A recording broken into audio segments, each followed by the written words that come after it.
ইউরোপীয় ইউনিয়নের অন্তর্ভুক্ত হওয়ার প্রশ্নে বিক্ষোভের জেরে রণক্ষেত্রে পরিণত হয় রাশিয়া সীমান্তবর্তী দেশ জর্জিয়ার রাজধানী তিবলিসি। স্থানীয় সময় শনিবার রাজপথে নেমে আসেন হাজারো মানুষ। পার্লামেন্টের বাইরে জড়ো হয়ে শুরু করেন বিক্ষোভ। ইউরোপীয় ইউনিয়নে যোগ দেওয়ার আলোচনা 2028 সাল পর্যন্ত স্থগিত করার তীব্র প্রতিবাদ জানান আন্দোলনকারীরা। তাদের ছত্রভঙ্গ করতে চড়াও হয় আইনশৃঙ্খলা বাহিনী।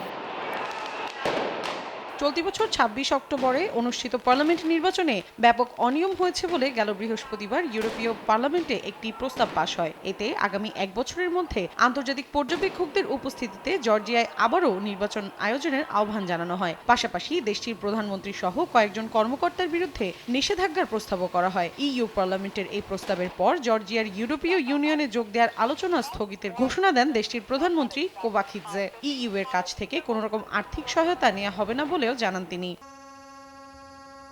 বিভিন্ন গণমাধ্যমে প্রকাশিত প্রতিবেদনে বলা হয়, জর্জিয়ার ৮০% মানুষ ইইউ এর সদস্য হতে আগ্রহী। তবে বর্তমান কোভাখিৎজে সরকারের বিরোধী দেশটির প্রেসিডেন্ট সালমো জুরাবিশভিলি তিনি এই জনদাবির সমর্থক। নতুন নির্বাচিত সরকারের বৈধতা চ্যালেঞ্জের পাশাপাশি সাংবিধানিক আদালতের মাধ্যমে নির্বাচনের ফল বাতিলেরও চেষ্টা করেছেন তিনি। এ বিষয়ে দেশটির কয়েকটি শীর্ষস্থানীয় নির্বাচন পর্যবেক্ষক সংস্থা বলেছে, তাদের কাছে নির্বাচনে জালিয়াতির বড় প্রমাণ রয়েছে, যা নির্বাচনের ফলকে ক্ষমতাসীন দল জর্জিয়ান ড্রিমের পক্ষে নিয়ে গেছে। নির্বাচনের পর পার্লামেন্টে দলটির সদস্য সংখ্যা বেড়েছে। জর্জিয়ান ড্রিমের বিরুদ্ধে তিবলিসিকে ইউরোপের দিক থেকে সরিয়ে রাশিয়ার দিকে নিয়ে যাওয়ার অভিযোগ উঠেছে।